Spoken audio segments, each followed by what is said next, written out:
Assalamualaikum warahmatullahi wabarakatuh. Perkenalkan, nama saya Elena Amelia dari kelas 10 Sains 3 SMA Negeri 1 Paringgian.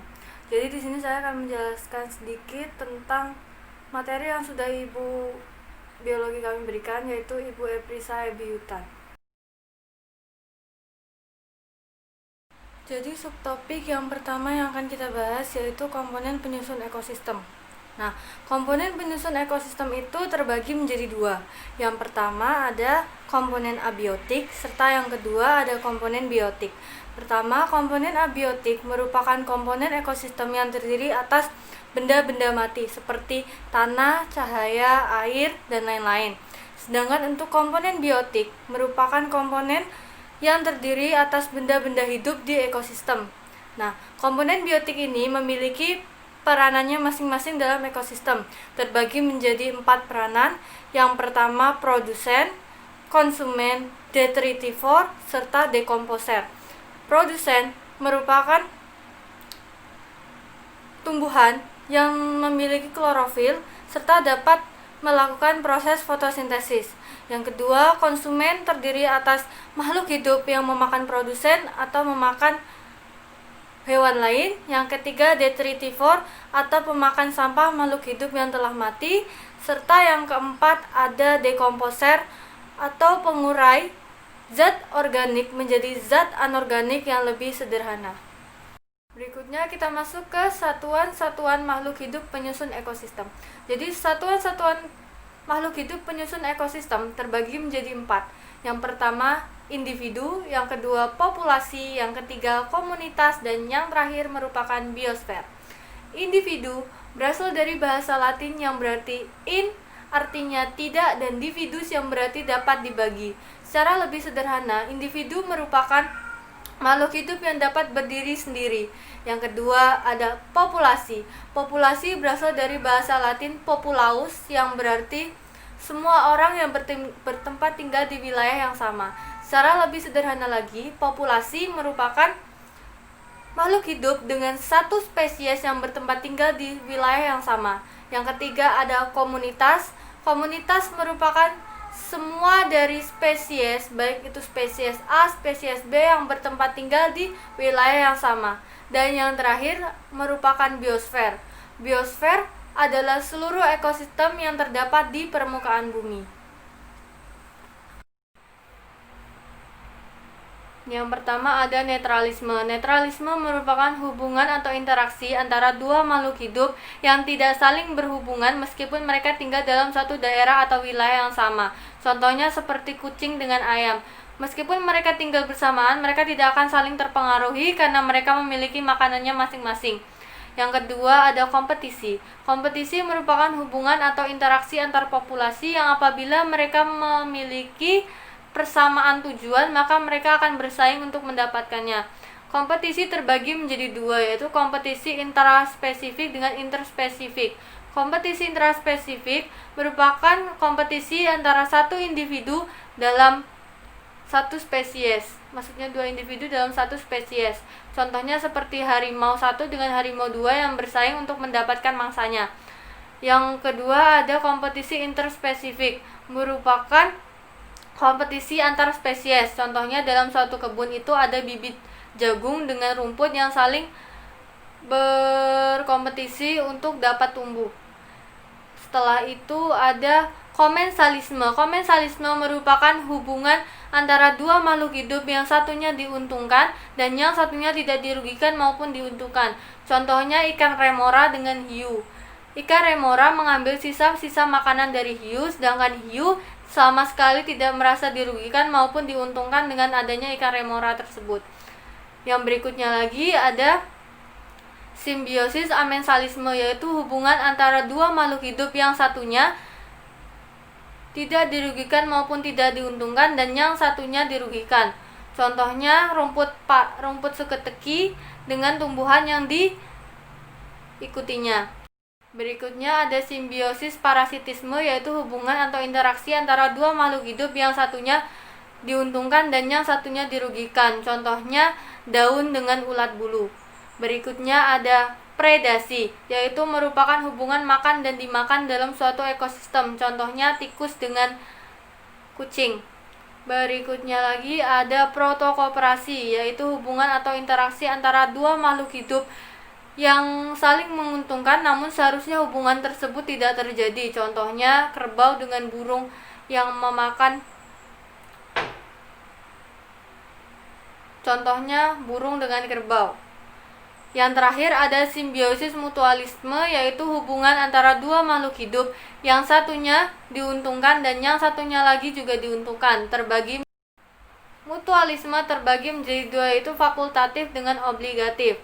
Fakultatif merupakan makhluk hidup yang dapat hidup tanpa partner mutualismenya, sedangkan obligatif harus kebalikannya dari fakultatif tersebut. Contohnya kayak lebah dengan bunga. Jadi berikutnya subbab yang akan dibahas yaitu pola interaksi dalam ekosistem, dibagi menjadi 3, yaitu rantai dan jaring-jaring makanan, piramida ekologi, serta daur biogeokimia. Jadi yang pertama dibahas adalah rantai makanan. Apa itu rantai makanan? Jadi rantai makanan adalah jalur pemindahan transfer energi dari satu tingkat trofik berikutnya melalui peristiwa makan dan dimakan. Berdasarkan tipe organisme atau produsen yang menjadi tingkat trofik pertama, terdapat 2 jenis rantai makanan. Yang pertama, rantai makanan perumput, yaitu rantai makanan yang produsennya berasal dari tanaman hijau. Contohnya padi, belalang, katak, hingga ular. Yang kedua ada rantai makanan detritus, yaitu rantai makanan yang dimulai dari detritus, serpihan organisme yang sudah mati. Contohnya serpihan daun sampah, cacing, itik, manusia.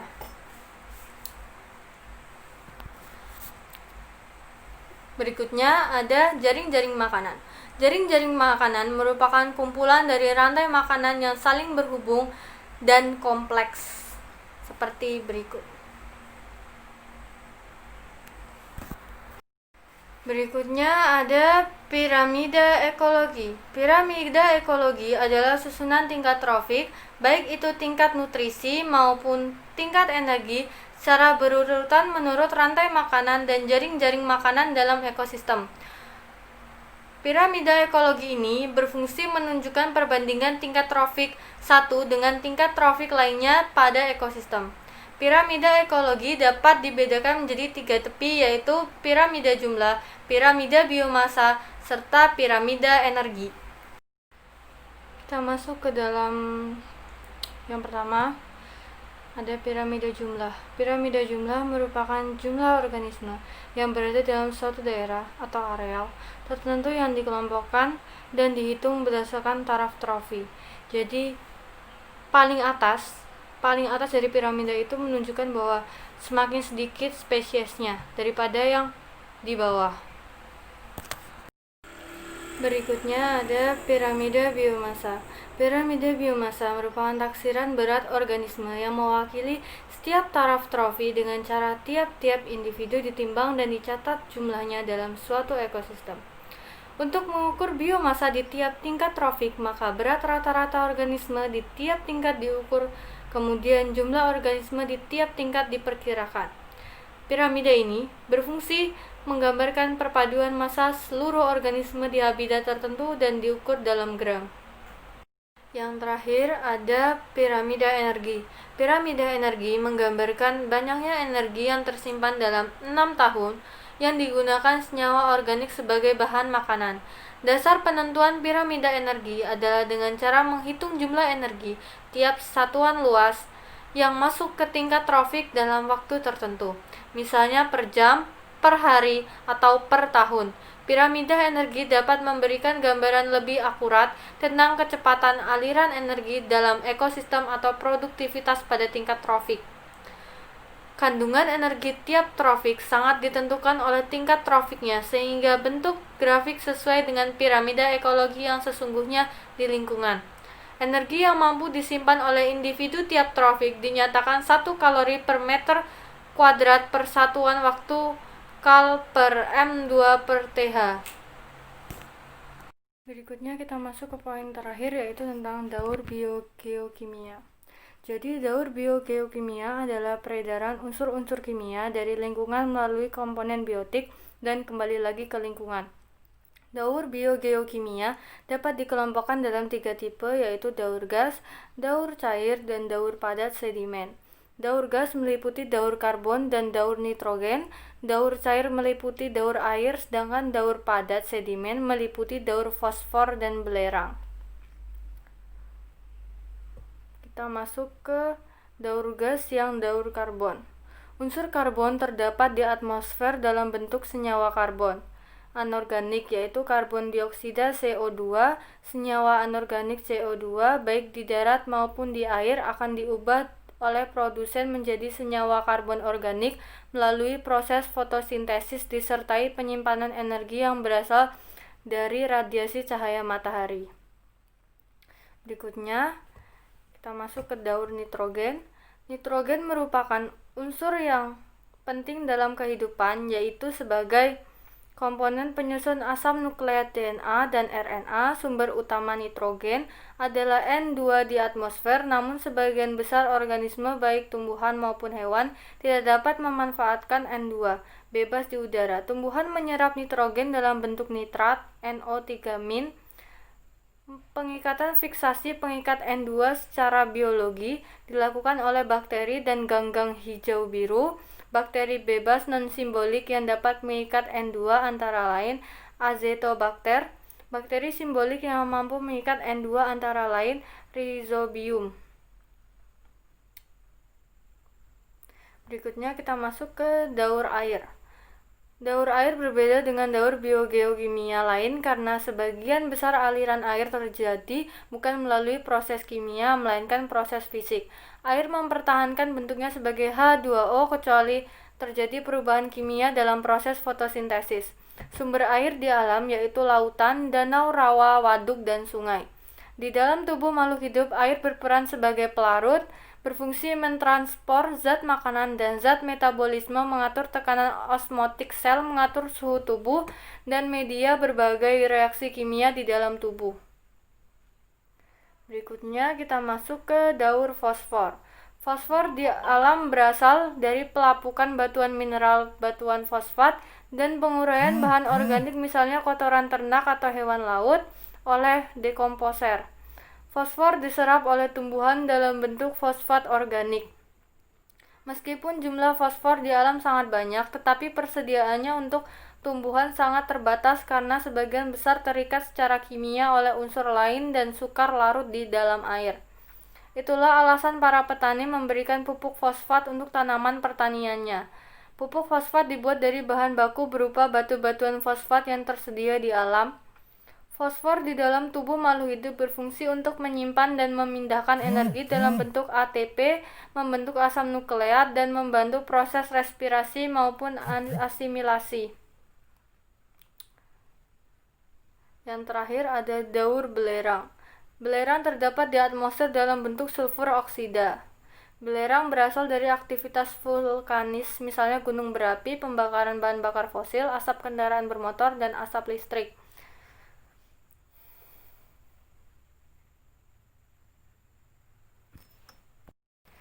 Sekian yang dapat saya sampaikan. Apabila ada kesalahan, saya mohon maaf. Wassalamualaikum warahmatullahi wabarakatuh.